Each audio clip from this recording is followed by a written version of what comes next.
Hi friends, welcome to techs ಅಂತು Kannada YouTube channel. ಇವತ್ತಿನ ವಿಡಿಯೋದಲ್ಲಿ ವಿಲೇಜ್ ಅಕೌಂಟೆಂಟ್ ಹುದ್ದೆಗೆ ಅರ್ಜಿನ ಆನ್ಲೈನಲ್ಲಿ ಯಾವ ರೀತಿ ಹಾಕ್ಬೋದು ಅಂತ ಈ ವಿಡಿಯೋದ ಮುಖಾಂತರ ತಿಳಿಸ್ಕೊಡ್ತೀನಿ. ಬನ್ನಿ. ಮೊದಲಿಗೆ ವೆಬ್ ಬ್ರೌಸರ್ನ ಓಪನ್ ಮಾಡಿ KE ಅಂತ ಸರ್ಚ್ ಮಾಡ್ಕೊಳ್ಳಿ. ಸರ್ಚ್ ಮಾಡ್ಕೊಂಡಿದ ನಂತರ ಮೊದಲನೇ ಆಪ್ಷನ್ KEA ಹೋಮ್ ಅಂತ ಸೆಲೆಕ್ಟ್ ಮಾಡಿ, ನಂತರ ನೇಮಕಾತಿ ಅನ್ನೋ ಆಪ್ಷನ್ನ ಸೆಲೆಕ್ಟ್ ಮಾಡಿ, ಅಲ್ಲಿ ಗ್ರಾಮ ಆಡಳಿತ ಅಧಿಕಾರಿ ಅನ್ನೋ ಸೆಲೆಕ್ಟ್ ಮಾಡಿ, ಅಲ್ಲಿ RPCಗೆ ನಾನು ಹಾಕ್ತಾಯಿದ್ದೀನಿ. ಸೊ ನೆಕ್ಸ್ಟು ಲಿಂಕನ್ನ ಕ್ಲಿಕ್ ಮಾಡಿ, ನಂತರ ನಿಮ್ಮ ರಿಜಿಸ್ಟ್ರೇಷನ್ನ ಇಲ್ಲಿ ಡಿಜಿಲಾಕರ್ ಥ್ರೂ ಮಾಡ್ಕೋಬೇಕಾಗತ್ತೆ. ಸೊ ರಿಜಿಸ್ಟರನ್ನು ಮಾಡ್ಕೊಳ್ಳೋಕ್ಕೆ ಆಧಾರ್ ನಂಬರ್ನ ಎಂಟ್ರಿ ಮಾಡ್ಕೊಳ್ಳಿ. ಇಷ್ಟು ಆಧಾರ್ ನಂಬರ್ನ ಎಂಟ್ರಿ ಮಾಡಿ, ನಂತರ ಕ್ಯಾಪ್ಚನ್ನು ಎಂಟ್ರಿ ಮಾಡಿ, ನೆಕ್ಸ್ಟ್ ಅನ್ನೋ ಆಪ್ಷನ್ನ ಕ್ಲಿಕ್ ಮಾಡ್ಕೊಳ್ಳಿ.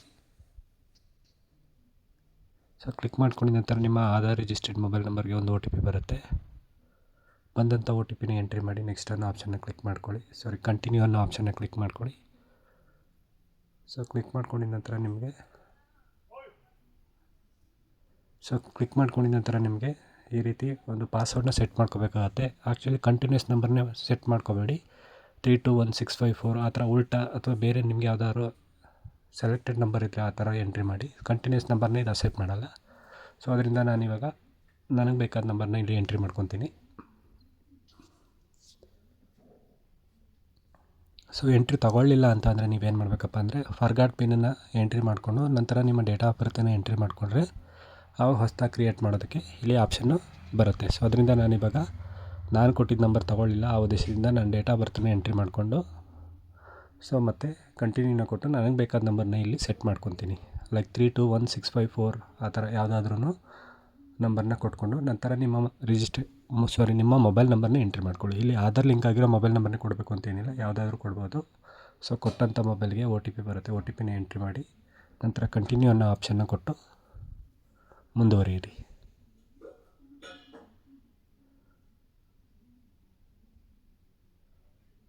ಸೊ ಕಂಟಿನ್ಯೂ ಕೊಟ್ಟ ನಂತರ ನಿಮಗೆ ಈ ರೀತಿ ಬರುತ್ತೆ.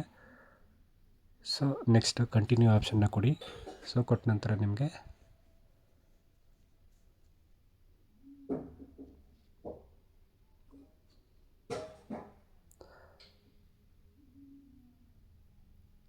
ಸ್ವಲ್ಪ ಟೈಮ್ ತಗೊಳುತ್ತೆ. ಡಿಜಿಲಾಕರಲ್ಲಿ ಥ್ರೂ ರಿಜಿಸ್ಟರ್ ಆಗ್ತಾ ಇರೋದ್ರಿಂದ ಸೊ ಈ ರೀತಿ ನಿಮ್ಮ ಹೆಸರು ಮತ್ತು ಡೇಟ್ ಆಫ್ ಬರ್ತು ಮತ್ತು ಜೆಂಡರು ಸೆಲೆಕ್ಟ್ ಆಗುತ್ತೆ. ಸೊ ನಂತರ ನಿಮ್ಮ ಮೊಬೈಲ್ ನಂಬರ್ನ ಕೊಟ್ಟು OTPನ ತಗೋಬೋದು. ಆಧಾರ್ ರಿಜಿಸ್ಟರ್ಡ್ ಮೊಬೈಲ್ ನಂಬರ್ನೇ ಕೊಡಬೇಕು ಅಂತೇನಿಲ್ಲ, ನೀವು ಯಾವುದಾದ್ರೂ ಕೊಡ್ಬೋದು. ಸೊ ಕೊಟ್ಟಂಥ ನಂಬರ್ಗೆ OTP ಬರುತ್ತೆ. ಗೆಟ್ OTPನ ಕೊಟ್ಟು ನಂತರ OTPನ ವೆರಿಫೈ ಮಾಡಿ ನಿಮ್ಮ ಯೂಸರ್ ನೇಮನ್ನು ಕ್ರಿಯೇಟ್ ಮಾಡ್ಕೋಬೇಕಾಗತ್ತೆ. ಲೈಕ್ 10 ಲೆಟರ್ಸ್ ಅಥವಾ ನಂಬರ್ಸ್ ಏನಾದರೂ ಕೊಟ್ಕೊಂಡು ನಿಮ್ಮ ಯೂಸರ್ ನೇಮನ್ನು ಇಲ್ಲಿ ಕ್ರಿಯೇಟ್ ಮಾಡ್ಕೊಳ್ಳಿ. ಸೊ ಇವಾಗ ನನ್ನ ಹೆಸರು ಥ್ರೂ ಪಕ್ಕ ಒಂದು ನಂಬರ್ನ ಕೊಟ್ಕೊಂಡು ನಾನಿಲ್ಲಿ ಯೂಸರ್ ಐಡಿನ ಕ್ರಿಯೇಟ್ ಮಾಡ್ಕೋತಾ ಇದ್ದೀನಿ. ಕ್ರಿಯೇಟ್ ಮಾಡ್ಕೊಂಡಿದ ನಂತರ ನಿಮ್ಮ ಮೇಲ್ ಐಡಿನ ಎಂಟ್ರಿ ಮಾಡಿ, ನಂತರ ಒಂದು ಪಾಸ್ವರ್ಡ್ನ ಸೆಟ್ ಮಾಡ್ಕೊಳ್ಳಿ. ಲೈಕ್ ನಾನು admin@123 ಅಥವಾ admin@321 ನನ್ನ ಅನಿಸಿಕೆ ನನಗೆ ಯಾವ್ದು ಕಂಫರ್ಟಬಲ್ ಅನಿಸುತ್ತೆ ಅದನ್ನು ನಾನು ಇಲ್ಲಿ ಎಂಟ್ರಿ ಮಾಡ್ಕೋತೀನಿ. ಸೊ ಎಂಟ್ರಿ ಮಾಡ್ಕೊಂಡ ನಂತರ ನಿಮಗೆ ಈ ರೀತಿ ಪಾಸ್ವರ್ಡ್ನ ಸೆಟ್ ಮಾಡ್ಕೊಳ್ಳಿ. ಮೇಲ್ ಐಡಿನೇ ಎಂಟ್ರಿ ಮಾಡಬೇಕಾದ್ರೆ ಕರೆಕ್ಟಾಗಿ ಎಂಟ್ರಿ ಮಾಡ್ಕೊಳ್ಳಿ, ಯಾಕಂದರೆ ಮತ್ತೆ ಎಡಿಟ್ ಮಾಡೋಕ್ಕೆ ಆಪ್ಷನ್ ಇರಲ್ಲ. ಅದರಿಂದ ಎಂಟ್ರಿ ಮಾಡಬೇಕಾದ್ರೆ ನೀಟಾಗಿ ಎಂಟ್ರಿ ಮಾಡ್ಕೊಳ್ಳಿ. ನಂತರ ಕಂಟಿನ್ಯೂನ ಕೊಟ್ಟು ಈಗ ರಿಜಿಸ್ಟ್ರೇಷನ್ ಸಕ್ಸಸ್ಫುಲ್ ಅನ್ನೋದು ಗ್ರೀನ್ ಕಲರ್ ಬರುತ್ತೆ ನೋಡಿ, ಅದನ್ನು ಓಕೆ ಆಗಿದೆ. ಇವಾಗ ರಿಜಿಸ್ಟ್ರೇಷನ್ ಸಕ್ಸಸ್ಫುಲ್ ಆಗಿದೆ. ಸೊ ನೀವು ಯೂಸರ್ ರಿಜಿಸ್ಟ್ರೇಷನ್ ಮಾಡಬೇಕಾದ್ರೆ ಯೂಸರ್ ಐಡಿ ಏನಂತ ಕೊಟ್ಟಿದ್ರಿ ಆ ಯೂಸರ್ ಐಡಿನ ಎಂಟ್ರಿ ಮಾಡಿ, ನಂತರ ನಿಮ್ಮ ಫೋನ್ ನಂಬರ್ ಲಾಸ್ಟ್ 4 ಡಿಜಿಟನ್ನು ಎಂಟ್ರಿ ಮಾಡಿಕೊಂಡು ನಂತರ ಗೆಟ್ OTPನ ಕೊಡಿ. ಕೊಟ್ಟ ನಂತರ ನಿಮಗೆ OTP ತೊಗೋಬೋದು. SMS ಥ್ರೂ ಅದ್ರ ತೊಗೋಬೋದು, ಅಥವಾ ವಾಟ್ಸಪ್ ಮುಖಾಂತರ ತೊಗೋಬೋದು, ಅಥವಾ ಮೇಲ್ ಮುಖಾಂತರನಾದರೂ ತೊಗೋಬೋದು. ಸೊ ಬಂದಂಥ OTPನ ಎಂಟ್ರಿ ಮಾಡಿ, ನಂತರ ನೀವು ಪಾಸ್ವರ್ಡ್ ಏನು ಸೆಟ್ ಮಾಡಿರ್ತೀರ ಆ ಪಾಸ್ವರ್ಡ್ನ ಎಂಟ್ರಿ ಮಾಡಿ, ಕ್ಯಾಪ್ಷನ್ನ ಎಂಟ್ರಿ ಮಾಡಿ, ನಂತರ ಲಾಗಿನ್ನ ಕೊಡಿ. ಸೊ ಇವಾಗ ನಾನು SMS ಥ್ರೂ OTPನ ತೊಗೊಂಡಿದ್ದೀನಿ. ಸೊ ಬಂದಂಥ OTPನ ಎಂಟ್ರಿ ಮಾಡಿಕೊಂಡು ನಂತರ ಪಾಸ್ವರ್ಡ್ನ ಎಂಟ್ರಿ ಮಾಡಿ, ನಂತರ ಕ್ಯಾಪ್ಷನ್ನ ಎಂಟ್ರಿ ಮಾಡಿ ಲಾಗಿನ್ ಕೊಡ್ತಾ ಇದ್ದೀನಿ. ಸೊ ಲಾಗಿನ್ ಕೊಟ್ಟ ನಂತರ ನಿಮಗೆ ಈ ರೀತಿ ಇಂಟರ್ಫೇಸ್ ಓಪನ್ ಆಗುತ್ತೆ. ಸೊ ಲಾಗಿನ್ ಆಗಿದೆ. ಸೊ ಇವಾಗ ನೀವಿಲ್ಲಿ ಪ್ರೊಫೈಲ್ ಕ್ರಿಯೇಷನ್ ಅಂತ ಇದೆಯಲ್ಲ ಅದನ್ನು ಕ್ಲಿಕ್ ಮಾಡಿಕೊಂಡು ನಿಮ್ಮ ಪ್ರೊಫೈಲ್ನ ಇವಾಗ ಇಲ್ಲಿ 1 by 1 ಎಂಟ್ರಿ ಮಾಡ್ಕೊಬರ್ಬೇಕಾಗುತ್ತೆ. ಸೊ ಕೆಲವು ಡೀಟೇಲ್ಸ್ ಆಟೋಮೆಟಿಕ್ಕಾಗಿ ಫೆಚ್ ಆಗಿರುತ್ತೆ. ಸೊ ಇನ್ನು ಕೆಲವನ್ನು ನೀವು ಮ್ಯಾನ್ಯುವಲಿ ಎಂಟ್ರಿ ಮಾಡಿಕೊಂಡು ನಿಮ್ಮ ತಂದೆ ಹೆಸರು, ತಾಯಿ ಹೆಸರು ಮತ್ತು ನಿಮ್ಮ ಸ್ಟೇಟು, ಡಿಸ್ಟಿಕ್ಕು, ತಾಲೂಕನ್ನು ಸೆಲೆಕ್ಟ್ ಮಾಡ್ಕೊಳ್ಳಿ. ಸೆಲೆಕ್ಟ್ ಮಾಡ್ಕೊಂಡಿದ ನಂತರ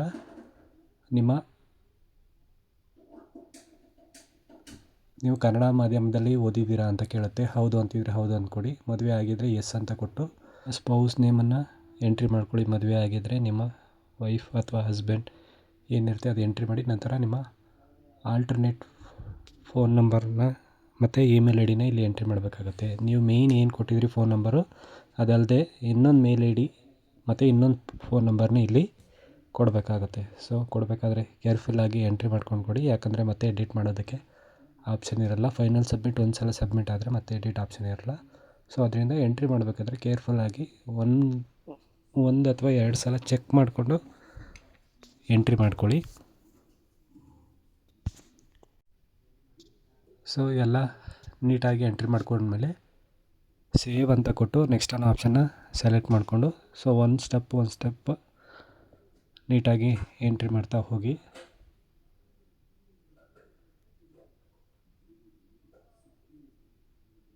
so phone number, email I D entry ಮಾಡಿ ನಂತರ ಫೋನ್ ನಂಬರ್ನ ಎಂಟ್ರಿ ಮಾಡಿಕೊಂಡು ನಂತರ ನಿಮ್ಮ ಹೈಟ್ ಎಷ್ಟಿದೆ ಮತ್ತು ನಿಮ್ಮ ತೂಕ ಎಷ್ಟು ಅನ್ನೋದನ್ನು ಇಲ್ಲಿ ಎಂಟ್ರಿ ಮಾಡ್ಕೊಳ್ಳಿ. ಸೊ ತೂಕ ಮತ್ತು ಹೈಟು ಎಂಟ್ರಿ ಮಾಡಿದ್ಮೇಲೆ ನೀವು KEA ಅಥವಾ KPSC ಕಡೆಯಿಂದ ಕನ್ನಡ ಕಡ್ಡಾಯ ಏನು ಎಕ್ಸಾಮು ಕಂಡಕ್ಟ್ ಮಾಡ್ತಾರೆ ಅದರಲ್ಲಿ ನೀವು ಮುಂಚೆನೇ ಪಾಸ್ ಆಗಿದ್ದರೆ ಆ ಪಾಸಿಂಗ್ ರಿಜಿಸ್ಟರ್ ನಂಬರು ಮತ್ತು ಸರ್ಟಿಫಿಕೇಟ್ನ ಇಟ್ಕೊಂಡು ಇನ್ ಕೇಸ್ ಪಾಸ್ ಆಗಿದ್ದರೆ ಎಸ್ ಅಂತ ಕೊಟ್ಟರೆ ಅದು ನಿಮಗೆ ಸರ್ಟಿಫಿಕೇಟ್ ನಂಬರ್ನ ಕೇಳುತ್ತೆ. ಸೊ ನೀವು ಬರೆದು ಪಾಸ್ ಆಗಿಲ್ಲ ಅಂತ ಅಂದರೆ ನೀವು ನೋ ಅಂತ ಕೊಟ್ಟು ನೆಕ್ಸ್ಟು ನಿಮಗೆ ಅದನ್ನು ಕಂಡಕ್ಟ್ ಮಾಡ್ತಾರೆ. ಸೊ ಆವಾಗ ನೀವು ಅದನ್ನು ಬರೀಬೇಕಾಗುತ್ತೆ. ಸೊ ಅದಾದ ನಂತರ ನಿಮಗಿಲ್ಲಿ ಸೇವ್ ಕೊಟ್ಟು ನೆಕ್ಸ್ಟ್ ಆಪ್ಷನ್ನ ಸೆಲೆಕ್ಟ್ ಮಾಡ್ಕೊಳ್ಳಿ. ನಂತರ ನಿಮ್ಮ SSLC ರಿಜಿಸ್ಟರ್ ನಂಬರ್ನ ಇಲ್ಲಿ ಎಂಟ್ರಿ ಮಾಡಿ. ಎಂಟ್ರಿ ಮಾಡಿದ ನಂತರ ಎಲ್ಲ ಡೀಟೇಲ್ಸನ್ನು ಆಟೋಮೆಟಿಕ್ಕಾಗಿ ಫೆಚ್ ಆಗುತ್ತೆ. ಸೊ ಕನ್ನಡ ಮೀಡಿಯಮಲ್ಲಿ ಓದಿದರೆ ಕನ್ನಡ ಅಂತ ಸೆಲೆಕ್ಟ್ ಮಾಡ್ಕೊಳ್ಳಿ. ಇನ್ ಕೇಸ್ ಅದರಲ್ಲಿ SSLCಯಲ್ಲಿ ಇಂಗ್ಲೀಷ್ ಮೀಡಿಯಮ್ ಓದಿದರೆ ನೋ ಅಂತ ಕೊಟ್ಟು ನೆಕ್ಸ್ಟ್ ಹಾಗೆ ಸ್ಕ್ರೋಲ್ ಮಾಡಿ. ಸೊ ಸ್ಕ್ರೋಲ್ ಮಾಡಿದ ನಂತರ ನಿಮಗೆ ನಿಮ್ಮ SSLCಯಲ್ಲಿ ನೀವು ಎಷ್ಟು ಮಾರ್ಕ್ಸ್ ತೊಗೊಂಡಿದ್ದೀರಾ ಅನ್ನೋದನ್ನು ಇದು ತೋರಿಸುತ್ತೆ. ಆಟೋಮೆಟಿಕ್ಕಾಗಿ ಫೆಚ್ ಆಗುತ್ತೆ. ಸೊ ಅದರಿಂದ ನೀವೇನು ತಲೆ ಕೆಡಿಸ್ಕೊಳ್ಳೋ ಅವಶ್ಯಕತೆ ಇಲ್ಲ, ಅದು ಆಟೋಮೆಟಿಕ್ಕಾಗಿ ಫೆಚ್ ಆಯಿತು. ಒಂದು ಸಲ ನೋಡ್ಕೊಂಡು ಕನ್ಫರ್ಮ್ ಮಾಡ್ಕೊಳ್ಳಿ. ನಂತರ ನಿಮ್ಮ PUC ಡೀಟೇಲ್ಸ್ನ ಎಂಟ್ರಿ ಮಾಡಿ. ಇಲ್ಲಿ ನಿಮ್ಮ ರಿಜಿಸ್ಟರ್ ನಂಬರು ಮತ್ತು mail I D register number, college name, ಎಷ್ಟು ಸ್ಕೋರ್ ತೊಗೊಂಡಿದ್ರೆ ಎಲ್ಲನೂ ಎಂಟ್ರಿ ಮಾಡಬೇಕಾಗುತ್ತೆ. ಆ್ಯಕ್ಚುಲಿ ಇದು PUC ನಾನು ಸೆಲೆಕ್ಟ್ ಮಾಡ್ಕೊಂಡಿದ್ದೀನಿ. ಇನ್ ಕೇಸ್ ಡಿಪ್ಲೊಮೊ ಆದರೆ ಅದರ್ಸ್ ಅಂತ ಸೆಲೆಕ್ಟ್ ಮಾಡಿ. ಸೊ ನಿಮ್ಮ ಡಿಪ್ಲೊಮೊ ಅಥವಾ ITI ಏನು PUC ಕೇಳಿರ್ತಾರೆ ಅಂದರೆ 10+2 ಮೀನ್ಸ್ PUCನೇ ಅಂತ ಏನಿಲ್ಲ, ಡಿಪ್ಲೊಮೊ, ITI, JOC ಆ ಥರದ್ದು ಏನಾದರೂ ಮಾಡಿದರೆ ಸೊ ನೀವಿಲ್ಲಿ ಆ ಡೀಟೇಲ್ಸ್ನ ಎಂಟ್ರಿ ಮಾಡ್ಕೋಬೋದು. ನಾನಿವಾಗ PUC ಪಾಸ್ ಮಾಡಿರೋದ್ರಿಂದ PUC ಡೀಟೇಲ್ಸ್ನ 1 by 1 ಎಂಟ್ರಿ ಮಾಡ್ಕೊಂಬರ್ತೀನಿ.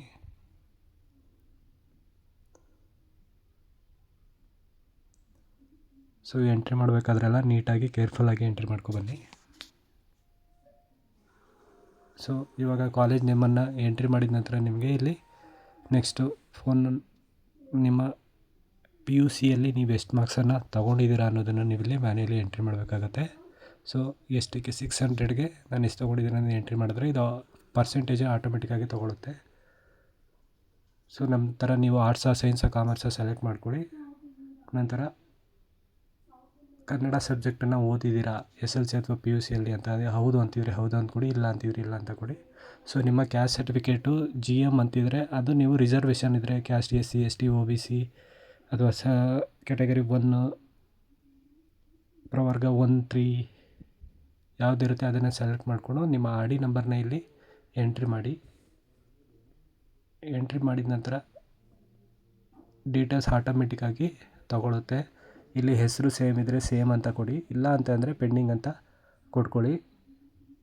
ಸೊ ನಂತರ ನೀವಿಲ್ಲಿ ಯಾವುದು ರಿಲಿಜಿಯನ್ ಯಾವುದು, ಹಿಂದೂ, ಕ್ರಿಶ್ಚಿಯನ್, ಮುಸ್ಲಿಮ್ ಯಾವುದಿರುತ್ತೆ ಅದನ್ನು ಸೆಲೆಕ್ಟ್ ಮಾಡಿಕೊಂಡು ನಂತರ ನೀವು ರೂರಲ್ ಕ್ಯಾಂಡಿಡೇಟ್ ಆಗಿದ್ದರೆ ರೂರಲ್ ಅಂತ ಸೆಲೆಕ್ಟ್ ಮಾಡ್ಕೊಳ್ಳಿ, ಇಲ್ಲ ಅಂತಂದರೆ ಇಲ್ಲ ಅಂತ ಸೆಲೆಕ್ಟ್ ಮಾಡ್ಕೊಳ್ಳಿ. ನೀವು VA ಪೋಸ್ಟನ್ನು, ವಿಲೇಜ್ ಅಕೌಂಟೆಂಟ್ ಪೋಸ್ಟನ್ನ ಯಾವ ಡಿಸ್ಟಿಕ್ಕಿಗೆ ಹಾಕ್ತಾಯಿದ್ದೀರಾ ಆ ಡಿಸ್ಟಿಕ್ಕನ್ನು ಸೆಲೆಕ್ಟ್ ಮಾಡ್ಕೊಳ್ಳಿ. ಎಲ್ಲಿಗೆ ನೀವು ಪೋಸ್ಟಿಂಗ್ನ ಸೆಲೆಕ್ಟ್ ಮಾಡ್ಕೊತೀನಿ. ಸೊ ನಾನಿವಾಗ ಹಾಸನಕ್ಕೆ ಬೇಕಾಗಿರೋದ್ರಿಂದ ಹಾಸನ ಸೆಲೆಕ್ಟ್ ಮಾಡಿ ನಂತರ ಸೇವ್ ಕೊಟ್ಟು ನೆಕ್ಸ್ಟ್ ಅನ್ನೋ ಆಪ್ಷನ್ನ ಸೆಲೆಕ್ಟ್ ಮಾಡ್ಕೊತೀನಿ.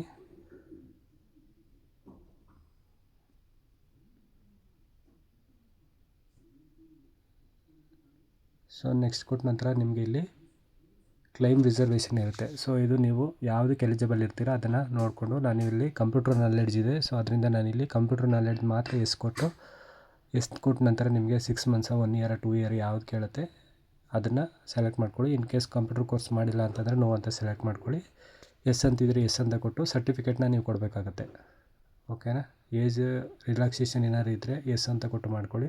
ಇನ್ ಕೇಸ್ ನೀವು ಹ್ಯಾಂಡಿಕ್ಯಾಪ್ ಆಗಿದ್ದರೆ ನೀವು ಹ್ಯಾಂಡಿಕ್ಯಾಪ್ ಡೀಟೇಲ್ಸ್ನ ಇಲ್ಲಿ ಎಂಟ್ರಿ ಮಾಡ್ಕೋಬೇಕಾಗತ್ತೆ. ಸೊ ಇವಾಗ ಹೌದು, ಇದು ಹ್ಯಾಂಡಿಕ್ಯಾಪ್ ಆಗಿರೋದ್ರಿಂದ ಇದು ನಾನಿಲ್ಲಿ ಹ್ಯಾಂಡಿಕ್ಯಾಪ್ ಡೀಟೇಲ್ಸ್ನ ಎಂಟ್ರಿ ಮಾಡ್ತಾಯಿದ್ದೀನಿ. ನಿಮಗೆ ಹ್ಯಾಂಡಿಕ್ಯಾಪ್ ಸರ್ಟಿಫಿಕೇಟಲ್ಲಿ ಡೇಟ್ ಇರುತ್ತೆ, ಇಶ್ಯೂ ಡೇಟು, ಆ ಡೇಟ್ನ ಇಲ್ಲಿ ನೀವು ಎಂಟ್ರಿ ಮಾಡ್ಕೊಳ್ಳಿ. ಅಥವಾ ಕಾರ್ಡಲ್ಲೂ ಇರುತ್ತೆ ಅದು. ಸೊ ಅದನ್ನು ಎಂಟ್ರಿ ಮಾಡಿಕೊಂಡು ನಂತರ UDID ಕಾರ್ಡ್ ಅಂತ ಏನು ಕೊಟ್ಟಿರ್ತಾರೆ ಆ UDID ಕಾರ್ಡಲ್ಲಿ ನಿಮ್ಮ ನಂಬರ್ನ ಎಂಟ್ರಿ ಮಾಡಿ, ನಂತರ ಅದರಲ್ಲಿ ಪರ್ಸೆಂಟೇಜ್ ಹಾಕಿರ್ತಾರೆ. ನಿಮಗೆ ಡಿಸೇಬಿಲಿಟಿ ಪರ್ಸೆಂಟೇಜ್ ಇಷ್ಟು ಅಂತ ಕೊಟ್ಟಿರ್ತಾರೆ, ಆ ಪರ್ಸೆಂಟೇಜ್ನ ಎಂಟ್ರಿ ಮಾಡಿ ನಂತರ ಸೇವ್ ಡೀಟೇಲ್ಸ್ನ ಕೊಟ್ಕೊಂಡು ನೆಕ್ಸ್ಟ್ ಅನ್ನೋದಕ್ಕೆ ಬನ್ನಿ. ಸೊ ಇಲ್ಲಿ ಆ್ಯಕ್ಚುಲಿ ಇದು ನಿಮಗೆ ಲ್ಯಾಂಡ್ ಸರ್ವೇಯರ್ಗೂ ಇದೇ ಲಿಂಕ್ ಇರೋದ್ರಿಂದ ಇಲ್ಲಿ ಡಿಗ್ರಿ ಡೀಟೇಲ್ಸ್ನ ಅವಶ್ಯಕತೆ ಏನೂ ಇಲ್ಲ. ಸೊ ಅದರಿಂದ ನೀವು ಇದನ್ನು ಎಂಟ್ರಿ ಮಾಡೋ ಅವಶ್ಯಕತೆ ಏನಿಲ್ಲ. ತುಂಬ ಜನಕ್ಕೆ ಇಲ್ಲಿ ಕನ್ಫ್ಯೂಷನ್ ಆಗುತ್ತೆ, ಆ ಕನ್ಫ್ಯೂಷನ್ ಬೇಡ. ಸೊ ಇದನ್ನೇನು ಸೆಲೆಕ್ಟ್ ಮಾಡಬೇಡಿ ನೀವು. ಸೊ ಸ್ವಲ್ಪ ಸ್ಕ್ರೋಲ್ ಮಾಡಿ ನೆಕ್ಸ್ಟ್ ಅನ್ನೋ ಆಪ್ಷನ್ನ ಕ್ಲಿಕ್ ಮಾಡ್ಕೊಳ್ಳಿ. ಇನ್ ಕೇಸ್ ಇದು ಲ್ಯಾಂಡ್ ಸರ್ವೇಯರ್ ಆಗಿದ್ದರೆ ಮಾತ್ರ ಡಿಗ್ರಿ ಡೀಟೇಲ್ಸ್ನ ನೀವು ಎಂಟ್ರಿ ಮಾಡಬೇಕಾಗುತ್ತೆ. ಸೊ ನೀವು ಲ್ಯಾಂಡ್ ಸರ್ವೇಯರ್ಗೆ ಅರ್ಜಿ ಹಾಕ್ತಾ ಇಲ್ಲ, ಅದರಿಂದ ನೀವು ವಿಲೇಜ್ ಅಕೌಂಟೆಂಟ್ಗೆ ಮಾತ್ರ ಅರ್ಜಿ ಹಾಕ್ತಿರೋದ್ರಿಂದ ನೀವು ಜಸ್ಟು ಇದನ್ನು ಏನೂ ಮಾಡೋ ಅವಶ್ಯಕತೆ ಇಲ್ಲ. ಸ್ವಲ್ಪ ಸ್ಕ್ರೋಲ್ ಮಾಡಿ ಕೆಳಗಡೆ ಬಂದು ನೆಕ್ಸ್ಟ್ ಅನ್ನೋ ಆಪ್ಷನ್ನ ಕ್ಲಿಕ್ ಮಾಡಿಕೊಂಡು ಅರ್ಜಿಯಲ್ಲಿ ಮುಂದುವರಿಯಿರಿ. ಓಕೆನಾ. ಯಾವುದೇ ಕನ್ಫ್ಯೂಷನ್ ಬೇಡ. ಇಲ್ಲಿ ತುಂಬ ಜನ ಕನ್ಫ್ಯೂಸ್ ಮಾಡ್ತಾರೆ ಡಿಗ್ರಿ ಡೀಟೇಲ್ಸ್ನ ಎಂಟ್ರಿ ಮಾಡಬೇಕಂತ. ಸೊ ಎಂಟ್ರಿ ಮಾಡೋ ಅವಶ್ಯಕತೆ ಇಲ್ಲ. ನೀಟಾಗಿ ನೆಕ್ಸ್ಟ್ ಅನ್ನೋ ಆಪ್ಷನ್ಗೆ ಬಂದು ನೆಕ್ಸ್ಟ್ ಮುಂದೆ ಸ್ಟೆಪ್ಗೆ ಹೋಗಿ. ಸೊ ಇಲ್ಲ ಆದ ನಂತರ ನಿಮಗಿಲ್ಲಿ ಮ್ಯಾಂಡೇಟರಿ ಫೋಟೋ ಮತ್ತು ಸಿಗ್ನೇಚರ್ನ ಇಲ್ಲಿ ಅಪ್ಲೋಡ್ ಮಾಡಬೇಕಾಗತ್ತೆ. ಸೊ ಇವಾಗ ನಾನು ಫೋಟೋ ಮತ್ತು ಸಿಗ್ನೇಚರ್ನ ಅಪ್ಲೋಡ್ ಮಾಡ್ಕೊತಾ ಇದ್ದೀನಿ. ಸೊ ಅದು 50 KB ಒಳಗಿರಬೇಕಾಗತ್ತೆ. ಸೊ ನೀವು ಅಲ್ಲಿ ಸರಿಯಾಗಿ ನೋಡ್ಕೊಳ್ಳಿ, 50 KB ಅಲ್ಲ, ಅಲ್ಲೇ ನಿಮಗೆ ಇನ್ಸ್ಟ್ರಕ್ಷನ್ ಕೊಟ್ಟಿದ್ದಾರೆ ಅಪ್ಲೋಡ್ ಡಾಕ್ಯುಮೆಂಟ್ಸ್ ಅನ್ನೋದನ್ನು. ಅಲ್ಲಿ ಎಷ್ಟು KB ಇರುತ್ತೆ ಅದನ್ನು ನೋಡಿಕೊಂಡು ನೀವು ಇಲ್ಲಿ ಫೋಟೋನ ಮುಂಚೆನೇ ಸ್ಕ್ಯಾನ್ ಮಾಡಿ ಇಟ್ಕೊಂಡು ಅಪ್ಲೋಡ್ ಮಾಡಿ ಜಸ್ಟ್ ವ್ಯೂ ಮಾಡಿ ಮತ್ತೆ ನೋಡ್ಕೋಬೋದು ಅಪ್ಲೋಡ್ ಏನು ಮಾಡಿದ್ದೀವಿ ಅದನ್ನು. ಸೊ ಅದೇ ರೀತಿ ಸಿಗ್ನೇಚರ್ನು ಸೇಮ್ ಕೂಡ ನೀವಿಲ್ಲಿ ಮುಂಚೆನೇ ರೆಡಿ ಮಾಡಿ ಇಟ್ಕೋಬೇಕಾಗತ್ತೆ. ಈ ಸೈಜ್ ಅಂತ ನಿಮ್ಮ ಮೇಲ್ಗಡೆ ಏನು ಕೊಟ್ಟಿದ್ದಾರೆ ಆ ಸೈಜಲ್ಲಿ ನೀವು ಮುಂಚೆನೇ ಕ್ರಾಪ್ ಮಾಡಿ ಇಟ್ಕೊಂಡು ನಂತರ ಇಲ್ಲಿ ಸೆಲೆಕ್ಟ್ ಮಾಡಿಕೊಂಡು ಆ ಸಿಗ್ನೇಚರ್ನ ಇಲ್ಲಿ ಅಪ್ಲೋಡ್ ಮಾಡ್ಕೋಬೇಕಾಗತ್ತೆ. ಅಪ್ಲೋಡ್ ಮಾಡ್ಕೊಂಡಿದ ನಂತರ ನೀವು ಪ್ರಿವ್ಯೂ ನೋಡಿಕೊಂಡು ಸರಿ ಇದೆಯಾ ಅಂತ ಒಂದು ಸಲ ಚೆಕ್ ಮಾಡ್ಕೊಳ್ಳಿ. ಸೊ ಅದಾದ ನಂತರ ನಿಮಗೆ ಸೇವ್ ಆ್ಯಂಡ್ ನೆಕ್ಸ್ಟ್ ಆಪ್ಷನ್ನ ಕೊಟ್ಟು ಸೊ ಒಂದು ಸಲ ಪ್ರಿವ್ಯೂ ಡೀಟೇಲ್ಸ್ನ ನೋಡ್ಕೊಳ್ಳಿ, ಏನು ಎಂಟ್ರಿ ಮಾಡಿರ್ತೀರ ಅದನ್ನು. ಸೊ ಇಲ್ಲಿ ನೋಡೋಕ್ಕೆ ಅಲ್ಲ ಅಂದ್ರೂ ಅಥವಾ ಇನ್ನೊಂದು ನೆಕ್ಸ್ಟ್ ಸ್ಟೆಪ್ ಹೋದರೆ ನಿಮಗೆ ಪ್ರಿವ್ಯೂ PDF ಸಿಗುತ್ತೆ. ನಾನು ಇಲ್ಲೇ ಪ್ರಿವ್ಯೂ ಡೀಟೇಲ್ಸ್ನ ಒಂದು ಸಲ ಕನ್ಫರ್ಮ್ ಆಗಿ ನೋಡ್ಕೊತಾ ಇದ್ದೀನಿ, ಹಾಕಿರೋ ಅರ್ಜಿ ಎಲ್ಲ ಸರಿ ಇದೆಯಾ ಅಂತ. ಇನ್ ಕೇಸ್ ಏನಾದರೂ ಮಿಸ್ಟೇಕ್ಸ್ ಇದ್ದರೆ ನೀವು ಇಲ್ಲೇ ಸರಿ ಮಾಡ್ಕೋಬೇಕು. ಫೈನಲ್ ಸಬ್ಮಿಟ್ ಕೊಟ್ಟ ಮೇಲೆ ನಿಮಗೆ ಅರ್ಜಿನ ತಿದ್ದುಪಡಿ ಮಾಡೋದಕ್ಕೆ ಅವಕಾಶ ಇರೋದಿಲ್ಲ. ಸೊ ಕೇರ್ಫುಲ್ಲಾಗಿ ಎಂಟ್ರಿ ಮಾಡಿ. ಸೊ ಇನ್ ಕೇಸ್ ಏನಾದರೂ ರಾಂಗ್ ಎಂಟ್ರಿ ಆದರೆ ಮತ್ತೆ ಎಡಿಟ್ ಆಪ್ಷನ್ ಬಿಡ್ತಾರೆ ಇಲ್ಲ ಅನ್ನೋದು ಗೊತ್ತಿಲ್ಲ. ಸೊ ಎಡಿಟ್ ಆಪ್ಷನ್ ಬಿಡ್ತೀವಿ ಅಂತ ಎಲ್ಲೂ ಹೇಳಿಲ್ಲ. ಸೊ ಅದರಿಂದ ನೀವು ಎಂಟ್ರಿ ಮಾಡಬೇಕಾದ್ರೆ ಕೇರ್ಫುಲ್ಲಾಗಿ ಎಂಟ್ರಿ ಮಾಡ್ಕೊಳ್ಳಿ. ಸೊ ಡೀಟೇಲ್ಸ್ ಆಗಿ ಎಂಟ್ರಿ ಮಾಡಿದ್ದನ್ನು ನಾನು ಕ್ಲಿಯರಾಗಿ ನೋಡಿಕೊಂಡು ನಂತರ ಮುಂದೆ ಸೇವ್ ಕೊಟ್ಟು ನೆಕ್ಸ್ಟ್ ಅನ್ನೋ ಆಪ್ಷನ್ನ ಕ್ಲಿಕ್ ಮಾಡ್ಕೊತೀನಿ. ಕ್ಲಿಕ್ ಮಾಡ್ಕೊಂಡಿದ ನಂತರ ನಾನು ಇಲ್ಲಿ ನೋಡಿ, ಇಲ್ಲಿ ಪ್ರಿಂಟ್ ಡ್ರಾಫ್ಟ್ ಅಪ್ಲಿಕೇಶನ್ ಅಂತ ಇದೆಯಲ್ಲ ಅದನ್ನು ಕ್ಲಿಕ್ ಮಾಡಿಕೊಂಡು ಒಂದು ಸಲ PDF ಜನ್ರೇಟ್ ಆಗುತ್ತೆ. ಆ PDFನ್ನು 1 by 1 ನೀಟಾಗಿ ನೋಡ್ಕೊತೀನಿ. ಸೊ ಎಲ್ಲ ಸರಿ ಇದೆ ಅಂತ ಅಂದರೆ ಫೈನಲ್ ಸಬ್ಮಿಟ್ನ ಕೊಡ್ಕೊಂಡು, ಇಲ್ಲ ಅಂತ ಆದರೆ ಮತ್ತೆ ಬ್ಯಾಕ್ ಬಂದು ಎಡಿಟನ್ನು ಮಾಡ್ಕೋಬೇಕಾಗುತ್ತೆ. ಯಾಕಂದರೆ ಇದು ಕೇರ್ಫುಲ್ಲಾಗಿ ಅರ್ಜಿ ಹಾಕಬೇಕು. ಒಂದು ಸಲ ಫೈನಲ್ ಸಬ್ಮಿಟ್ ಪೇಮೆಂಟ್ ಆಗಿಬಿಟ್ರೆ ನಿಮಗೆ ಎಡಿಟ್ ಆಪ್ಷನ್ ಇರುವುದಿಲ್ಲ. ಆದ್ದರಿಂದ ಕೇರ್ಫುಲ್ಲಾಗಿ 1 by 1 ನೀಟಾಗಿ ಚೆಕ್ ಮಾಡ್ಕೊಳ್ಳಿ. ಸೊ ಇನ್ ಕೇಸ್ ಸರಿ ಇಲ್ಲ ಅಂತಂದರೆ ಮತ್ತೆ ಬ್ಯಾಕ್ ಬಂದು ಯಾವ ಸ್ಟೆಪ್ಪಲ್ಲಿ ನಿಮಗೆ ಎರರ್ ಆಗಿದೆ ಆ ಸ್ಟೆಪ್ಪಲ್ಲಿ ನೀವು ಸರಿ ಮಾಡಿಕೊಂಡು ಮತ್ತೆ ಕಂಟಿನ್ಯೂ ಮಾಡಿಕೊಂಡು ಫೈನಲ್ ಸಬ್ಮಿಟ್ನ ಕೊಡಬೇಕಾಗುತ್ತೆ. ಸೊ ಇವಾಗ ನಾನು ನೀಟಾಗಿ ಎಂಟ್ರಿ ಮಾಡಿರೋದ್ರಿಂದ ಎಲ್ಲನೂ ಸರಿಯಾಗಿದೆ. ಸೊ ಫೈನಲ್ ಸಬ್ಮಿಟ್ನ ಕೊಡ್ತಾಯಿದ್ದೀನಿ. ಕೊಟ್ಟ ನಂತರ ನಿಮಗೆ ಇಲ್ಲಿ VAO ಮತ್ತು ಲ್ಯಾಂಡ್ ಸರ್ವೇಯರ್ 2 ಆಪ್ಷನ್ ಇದೆ. ನನಗೆ ಇವಾಗ VAಗೆ ಅರ್ಜಿ ಹಾಕ್ತಾ ಇರೋದ್ರಿಂದ ನಾನು VA ಅರ್ಜಿಗೆ ಮಾತ್ರ ಪ್ರೊಸೀಡ್ ಟು ಪೇಮೆಂಟ್ನ ಮಾಡ್ತಾಯಿದ್ದೀನಿ. ಲ್ಯಾಂಡ್ ಸರ್ವೇಯರ್ಗೂ ಕಂಟಿನ್ಯೂ ಡಿಗ್ರಿ ಡೀಟೇಲ್ಸ್ನ ಎಂಟ್ರಿ ಮಾಡಿದ್ರೆ ಇನ್ಕ್ಲೂಡಿಂಗ್ VA ಲ್ಯಾಂಡ್ ಸರ್ವೇಯರ್ 2ಕ್ಕೂ ಹಾಕ್ಬೋದು. ಸೊ ನಾನು ಇವಾಗ VAಗೆ ಮಾತ್ರ PUC ಮಾತ್ರ ಓದಿರೋದ್ರಿಂದ ನಾನು PUC ಡೀಟೇಲ್ಸ್ನ ಎಂಟ್ರಿ ಮಾಡಿ ಈಗ ಪೇಮೆಂಟ್ಗೆ VAO ಸೆಲೆಕ್ಟ್ ಮಾಡಿ ಪೇಮೆಂಟ್ನ ಕೊಡ್ತಾಯಿದ್ದೀನಿ. ಇನ್ ಕೇಸ್ ಲ್ಯಾಂಡ್ ಸರ್ವೇಯರ್ ಬೇಕು ಅಂದರೆ ನಿಮಗೆ ಅದ್ರ ನೋಟಿಫಿಕೇಷನ್ ಏನೈತೆ ಅದನ್ನು ನೋಡಿಕೊಂಡು ಕ್ಲಿಯರಾಗಿ ಎಂಟ್ರಿ ಮಾಡ್ಕೊಳ್ಳಿ. ಸೊ ಇವಾಗ ನಾನು UPI ಥ್ರೂ ಪೇಮೆಂಟ್ ಮಾಡ್ತಾಯಿದ್ದೀನಿ. ನಂತರ UPI ಸ್ಕ್ಯಾನ್ನ ಓಪನ್ ಮಾಡಿಕೊಂಡು ನಂತರ ಸ್ಕ್ಯಾನ್ ಮಾಡಿ ಪೇಮೆಂಟ್ನ ಕಂಪ್ಲೀಟ್ ಮಾಡ್ಕೊತೀನಿ.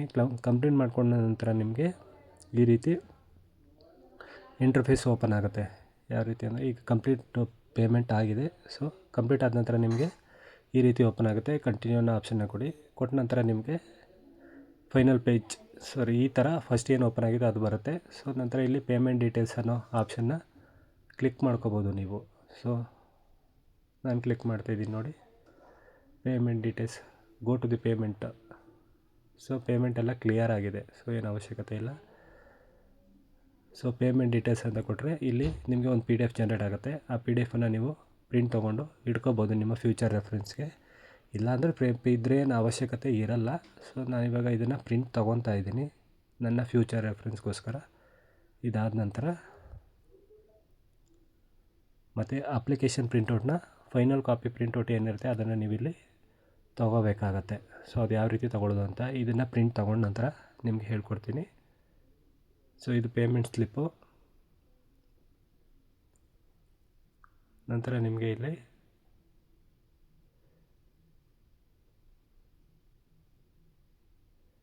ಕೆಳಗಡೆ ನಾನೇನು ಕ್ಲಿಕ್ ಮಾಡಿದರೆ ಅಲ್ಲಿ ಆ ಸ್ಲಾಟ್ನ ಕ್ಲಿಕ್ ಮಾಡಿ ನಂತರ ಇಲ್ಲಿ ಡೌನ್ಲೋಡ್ ಅನ್ನೋ ಆಪ್ಷನ್ ಬರುತ್ತೆ. ಸೊ ನೀವೀಗ ಅಪ್ಲಿಕೇಶನ್ ಏನು ಹಾಕಿದೆ ಅದರದ್ದು ಫೈನಲ್ ಕಾಪಿ, ಮುಂಚೆನೇ ಇದ್ದಿದ್ದು ಅದು ಡ್ರಾಫ್ಟ್ ಕಾಪಿ, ಇದು ಫೈನಲ್ ಕಾಪಿ. ನೀವು ಫೈನಲ್ ಪೇಮೆಂಟ್ ಆದಮೇಲೆಲ್ಲ ಏನು ಎಂಟ್ರಿ ಮಾಡಿದಿರಿ ಇನ್ಕ್ಲೂಡಿಂಗ್ ಪೇಮೆಂಟ್ ಡೀಟೇಲ್ಸ್ ಎಲ್ಲ ಇದರಲ್ಲಿ ಬರುತ್ತೆ.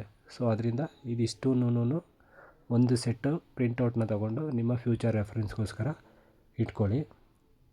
ಸೊ ಯಾವುದೇ ರೀತಿ ಕನ್ಫ್ಯೂಷನ್ ಮಾಡ್ಕೋಬೇಡಿ, ಎಡಿಟ್ ಆಪ್ಷನ್ ಇರುವುದಿಲ್ಲ.